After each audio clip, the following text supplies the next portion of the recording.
is in, so we're officially recording in having a conversation in the clouds, which is cool. Awesome. Speaking of clouds, let's throw us in some awesome clouds. How about that? Let's do let's do that. this. Now this is realistically this is Here we go. something that I find fascinating is let's introduce yourself first. So who am I speaking to today?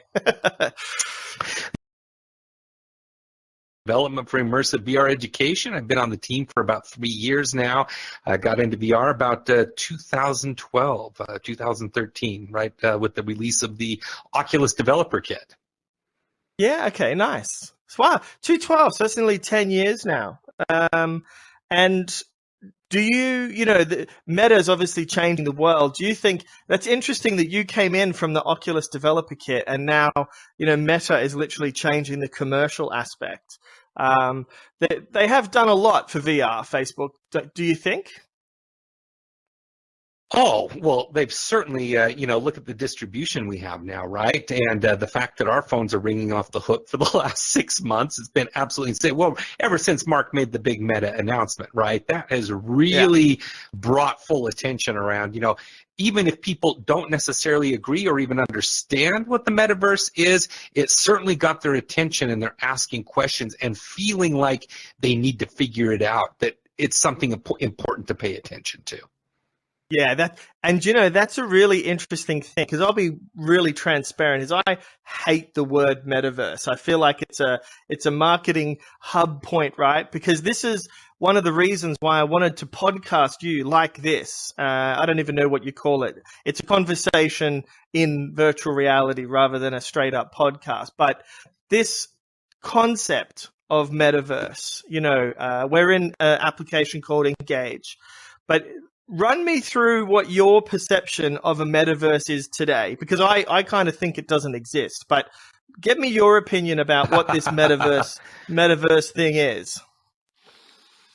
So metaverse, it's different things to different people, to be honest. My perspective of the metaverse is it's basically the ability to have interoperability between different platforms. And when I say interoperability, let me back up even more. It's the ability, Brad, for you and I and anybody else to join together in a virtual space and be able to share with each other, communicate with each other, have experiences together in whatever environment that you're in, a virtual environment. But there's also another important piece to that, and that is that you need to have some level of interoperability. For example, you have brought in for us here various 3D objects. In the metaverse, these objects should have some sort of a standard where it will play just as easily on an Engage platform as it does another platform. So now you have all of these spaces that can in some ways be interconnected. And for some people, the ultimate version of that is where you as a person can now step from one platform into another and even maintain your identity, such as the interoperability of avatars, for example, where you could take this avatar and step into a completely new space.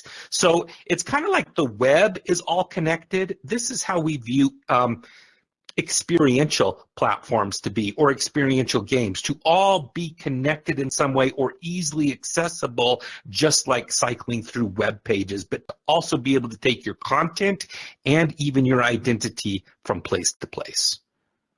Yeah, that's cool. And would you link e-commerce into that as well? Do you think that e-commerce capability of I like the lounge, I can buy the lounge while I'm in here? I suppose your web browser example is a good example, because you can look at a lounge or a couch and then buy that in the web browser, right? So that capability is also the next step, because that's something that a lot of processors lack at the moment. Yeah, being able to do transactions, and this is where things get really interesting and fuzzy too, is, some people that don't understand what VR is or what the metaverse is will oftentimes think, well, it's not reality. We don't understand the value of it because it's not reality. What they fail to understand that it is as real as reality, in that it's people doing business deals. It's people interacting with each other that has real world, physical world consequences. The only difference is that, you know, in the physical world, you have restraints and limitations to what you can do with physical things, whereas in this reality, we're free from many of those restrictions, so we can do things above and beyond what's possible in the physical world. Both sides have their pros and cons, but ultimately, it's all experience. Yeah. And, you know, I've set up this room today and Engage and made it public, right? And just the time that we've been speaking already, like what, 5 minutes maybe, we've had 4 people come into the room, and Drop in. I've kicked them out purposely, but at some point I'm going to grab 1 or 2 of these people and just ask them, you know, what they're up to, why they're here, what they're looking at, because for me, this is the fascinating thing. You know, I work in nursing education. For people who might not know who I am, my name's Brad, and I've got a bundle of rays. But the amazing ability that we can, you know, you're in Salt Lake City, is that right, where you're at the minute? I'm in Salt Lake City, yeah. Yeah, and I'm in Noosa in Australia, and we're literally, you know, shaking hands on the other side of the world. You know, your avatar essentially has your transmitted face. You've got hand tracking, this emotional kind of psychological affordance where we can afford that I feel like it's you. And, you know, from an education and training perspective, that's why I'm fascinated with this, is that what you were just saying is the reality bubble that you live in is just what's in front of you at that period of time, right? So I've got this headset on. This looks like a table. It seems like a table. You know, the fire, we're discussing movement and dynamic process. Things like background audio all really add to these conceptual ideas of what your reality is at that time. So, yeah, it's fascinating stuff. Yeah, fascinating stuff. And to see companies like Facebook come out and push Meta, and then see all the different other sectors have their own type of platforms. What I'm interested in is what you said, is how will they connect? That's the next fascinating feature about the applications and the metaverse, is that, you know, would Engage, for example, how will Engage plug in to Horizon? You know, those kind of connections between these spatial environments will be the interesting part, because from a business perspective, I can see that some people might want to silo their product, right, rather than having interconnected products. Sure. Well, and let me speak a little bit to that, because there's already a lot of activity already happening around that concept. For example, we had what's called the Ready Player Golf tournaments that we've been doing for over a year now, where we all used to meet on Zoom, and then we would jump into it used to be called golf pro putt, right? We used to golf in, play rounds of golf, and come back in and have great dialogue and socialize and network. Well, we decided we needed to bring that into VR. So we built a clubhouse in Engage where we could meet, have these great discussions, and then launch ourselves into these awesome golf experiences. So we're actually doing that now. If you go into the Ready Player Golf Clubhouse, you can actually grab 4 of your colleagues, walk through one of these portal doors, and without taking off your Quest headset, find yourself on hole number 1 of Golf Plus now. So you're already starting to see this ability to jump from one space to another. They're also doing this in WebXR, where they're creating portals that are linking these different WebXR applications together and being able to walk straight through those portals onto another platform. So we're already seeing this beginning to take shape. Yeah, that's pretty cool. That's pretty cool. We might take stock right now while we have a natural pause in the conversation. Somebody's just jumped into our session. Let's see if we can pop him off. I see. We've got Troy here. Troy. Yeah, Troy, we unmuted you, Troy. How's it going, Bradley? How's it going, Chris? Hey, good to see you. Where are you joining us from, Troy? South Florida. South Florida, fantastic, awesome. I'm joining from Salt Lake City. That's my hometown right behind you. I actually just brought in this picture of Mount Timpanogos. Oh, man. This is the mountain I get to beautiful. look at when I look out my front window every morning. And then Brad, we got Brad here from Australia. Yeah, man. Now, I think Bradley, we've met quite a we've few met. times. Yeah, so Yeah. this is pretty cool. So we usually meet in here, Chris. Me and Yeah. Troy. So Troy sometimes works on a boat and goes cruising around. But we're actually doing a Yes. recording at Work the on a minute. yacht. Yes. Yeah, we're just doing a recording at the minute, Troy, which is essentially a podcast. I'm podcasting Chris. So Okay. while we're doing the Oh, wow. recording, why do you come into this type of platform? You know, what draws you into this sort of collaborative VR environment? What's the interest? Well, I'm hoping in the future that they'll have some type of AutoCAD design to where I can take AutoCAD, come into the virtual world, and have where the screen and design and draft boats and design and hope to sell drawings that way. And also, I'm more of a builder than a draftsman, but I drafts and build at the same time, But I'm trying to get that going in here somehow, Yeah. Just okay. don't know how to do it yet.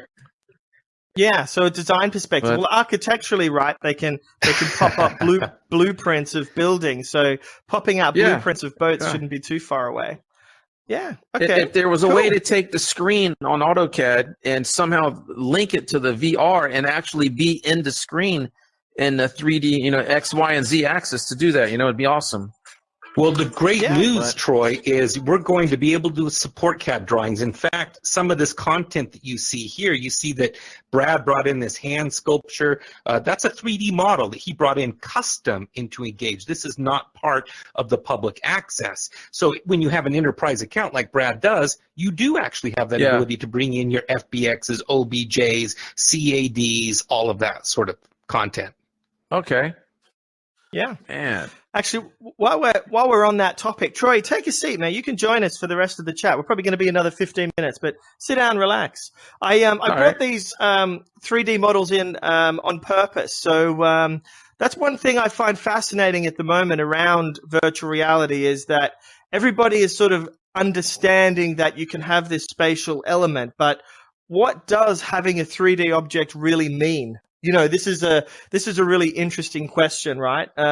So if I have a pair of lungs and I'm teaching some nurses, does just having these lungs in the classroom actually mean anything?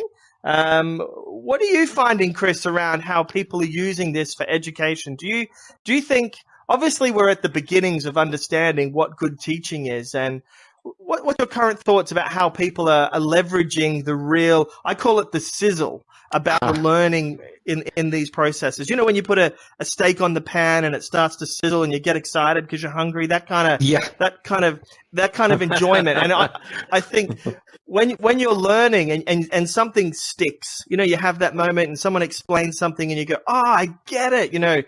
3D models have that capability, Yes. but there's a bit of infrastructure or teaching that has to go around them. What's your thoughts around that? Yeah, so there's many elements in virtual reality that are really prime for teaching. And one of those is the spatial nature of things, because let's face it, this is how we were designed to learn. From the time that we're little infants, we're exploring everything that's within the grasping zone of our hands. We know, science tells us that when something comes within that grasping zone, that you actually go into a hyper-aware state in your mind. Once you grab a hold of something, that literally becomes as though it's an extension of your brain, right? Everything that you're thinking, you're able to control with your hands and explore this object in new ways. In fact, when we first implemented that ability to grasp things in VR, I remember asking the team if they'd done something new with the models, because I was noticing so much more detail that I didn't notice prior to that ability. So, this fact that I can explore this spatially, that's an important part of our brain, is spatial awareness that we don't have when we're looking at a screen. So that's just one element. I would say we're really moving into this unique phase of VR where it used to be that we'd have to take days or weeks to prepare content to be experienced. But now we're moving into this new phase where it's experience on demand. It's becoming real time, where it's not going to be long from now. I mean, we can already do it, but it's going to be mainstream, where we can speak things into existence, where we can start shaping our virtual environment based on our words, that we can bring in context off the internet extremely easy into VR now. Transparent PNGs, images, videos, 3D objects. This is all going real time. So this ability to teach on demand anything is just amazing in virtual reality. Yeah, I have to agree. We've just, Bundle of Rays has just recorded a cardiac session, and I jumped around and had a look, and we got this heart. It's actually a dragon's heart. So it's mythical. It doesn't exist, right? It's from a video game. But when you put that next to a real human heart, then I could get somebody like Troy and sort of say, all right, spot the difference. And then you start looking at what a real human heart is versus this sort of mythical heart. And then Troy, as the learner, has to start troubleshooting around, what does a real heart have? And, that structure. I think that's the magic, is that, like you say, being able to pull those experiences in real time is the exciting part. All right, cool. And that would be great for somebody like me, because the medical field is far out of my expertise. But for me to come in here and see this kind of stuff is absolutely amazing. See it in 3D and the veins and everything. It's incredible. Yeah. Well, this is the thing. Like, being able to just mock up and have a beating heart that's at your fingertips, right? So, if I could teach everything from, stroke in the brain, or, we can make the heart the actual classroom, so we can scale this up. So it's where we actually do the teaching. So, Bush, there we go. All right. And I love the fact that I have agency. I have agency around viewing this model. I can stand anywhere and look at it from any angle. I can move my head about. And that's important, because when you don't have that in VR, unless you're in a real world situation, you're just force fed what they expect you to see. But here I've got agency. That's a big deal too. Yeah. I like what you said about ProPutt, because I'm on this sort of, this metaverse, I call it collaborative VR, just the ability that I can collaborate with someone in VR, or social VR, like VR chat, or, I still haven't seen that film We Met in Virtual Reality. I want to see that. I just watched it. It was great. I think the human connection of the, human to human capability, which obviously is questionable, but it's more meaningful than Zoom, right? Like, this ability that us three can spontaneously from around the world participate in something that means something to us literally blows my mind. And if we look at the Earth over here, like, I'm currently teaching students in Korea, the US, and India, and we're somehow transposing our bodies and connecting outside of that reality, like we talked at the beginning, right? And coming in here. So there is this level of magic around this, which is hard to explain to people, There right? is. Yeah. Well, it's experience that bonds. And Brad, you and I have met multiple times in virtual reality. We've had these genuine experiences in here. You don't get an experience looking at each other through a video screen. That's not an experience. No, this is incredible. Is conversing. Yes. The fact that I am able to have this overview effect, and I've just experienced these amazing lungs and heart and dragon heart with you, Troy. Yes. I don't even know you. Yes. But we've already had this experience together that was meaningful. And Right. something. That's right. Yeah. It is pretty wild. I love this one. Yeah, get up in the Alps. So I think one of the other things I wanted to talk to you about is data. One thing I find in education particularly is if I'm a learner, I'm here and I'm learning, right? We're having an experience, right? But how do we track that? Like, at the moment, I haven't got any biometric sensors on. I haven't got, any way to link my experience in this reality back to to the organization that's training me. This is something HTC have brought out the wristband, the movements and things like that. But what's your thoughts around that, Chris? Because that's something, obviously I'm really embedded in education. So healthcare education, teaching nurses to improve. What's your thoughts on the next sort of 3 years around data and where these metaverse environments will manage that? Because it's a bit complicated with Facebook, Yeah, I mean, what's great is, we can come out with these measuring devices, whether it's the eye tracking, whether it's the devices that are checking the perspiration on the skin, the heartbeat, the breathing. All of these can be measured to really fine tune what is going on with the individual that's having these experiences. Are they paying attention to this over this? We're going to be able to detect that. The body movement itself, we've been working with Jeremy Balinson and his team over at Stanford, and they've done some amazing work, and the results of that are going to come out around May. And they've actually used the body tracking capability that Engage offers. Through our recording system, they can measure what the body's doing and where it's doing it and gather data from that. So that's important to know, because it's one thing, and it is important to be able to take surveys and stuff. When you're done with a class, you can do the written stuff, have a pop-up menu come up and take a survey and these sorts of things that will give us a lot of data. But getting that real biometric data to help understand how effective these sorts of experiences are is going to be extremely valuable, because people that invest in stuff like this, they need to know that data. They need to know that it truly is effective. And you can't argue with that biometric data. It is what it is. Yeah, for sure. And that's something, currently we're looking at setting up a few centers globally. We've got partners in Asia, UK, and Australia, and looking at biometric data around nursing education. Because, I'm sort of here saying that I don't think the metaverse quite exists yet. Yet, if you look at the media, people are saying that they're already learning in the metaverse. Now, if I was a tertiary university, I'd be saying, well, is learning in the metaverse validated? Like, is it even good? That's a question that we're at right now. Is that okay? So we can have this virtual reality learning, but a lot of the validity is around things like, applications on skills training and inserting a drain and that kind of replicating the real world like a flight simulator, right? This kind of, like, we're doing a podcast in VR. I don't even know what I call that, right? There's no validity around what impact that has on the outside and if it's even worth it, but that's where I see the world in the next 2 years, is figuring that out from a data perspective. And it sounds like Stanford have already kicked the ball up the street. Yeah. Well, I'll tell you, from Tony's perspective, this is a far cry from just your standard podcast right now. Yeah. Well, I suppose that's very true. That's right. Troy could be our litmus test. So, if do you feel like this conversation is a little bit more immersive than sitting with your headphones in? Oh, by far.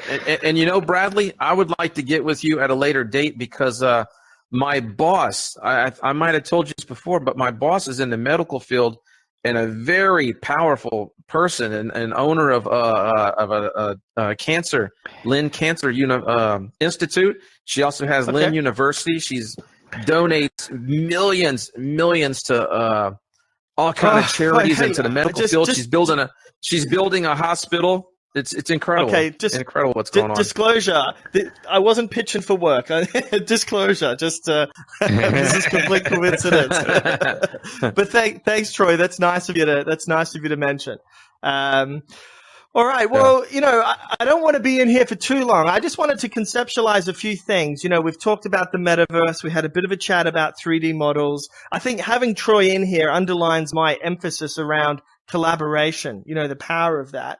What are the sort of two things, Chris, that are on your mind around VR in 2022? Because before we jumped in the headset, it's wild for me. I can't even explain how crazy the last 4 or 5 months have been for my business. And I'm sure Engage is similar, right? But what do you see happening in 2022?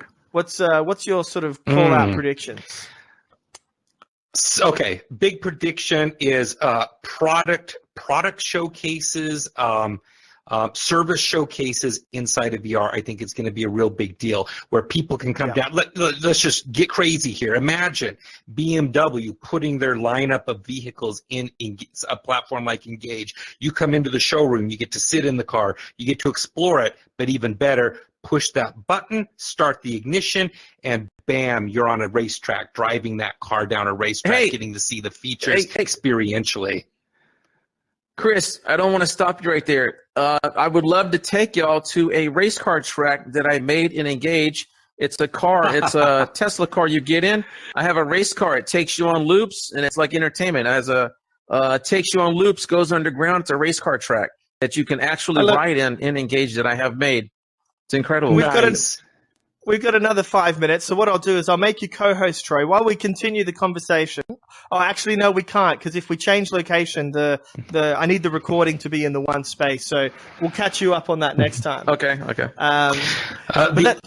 other piece, you asked me what I'm looking forward to in 2022 is also this ability for people to carve out their own niche in what we're calling, quote, the metaverse, but having a presence in a virtual space where they can build out their own visions in a very seamless way, where they can take an ownership of part of this play, and everybody should have that ability to be able to do that regardless of what their background is. They don't have to be a technician to be able to build amazing stuff on platforms such as Engage. Right. So I'd love to see more of that, and I think we're going to continue to see some great strides in photogrammetry reality capture, where we're bringing the real world into virtual spaces in order to collaborate around, where I don't see it too far down the road where I'm sitting in my living room, you're sitting in your living room, Troy, and you're asking me, do you want to come to my space or should we go to your space? And then you're literally sitting on a couch next to me in my very living room.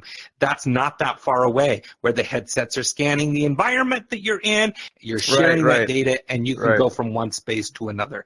Really great stuff. Yeah, that's interesting you say that, because on my podcast schedule, Alex Harvey is on the list, so I'll be chatting to that man about those type of things for sure. Awesome. So, okay, cool. All right. Well, it's been a whirlwind ride, but this is just a touch base. This is going to be our first episode for our season of podcasting for 2022. So, high five for getting that done in VR. And Troy, man, wow, special guest, episode 1.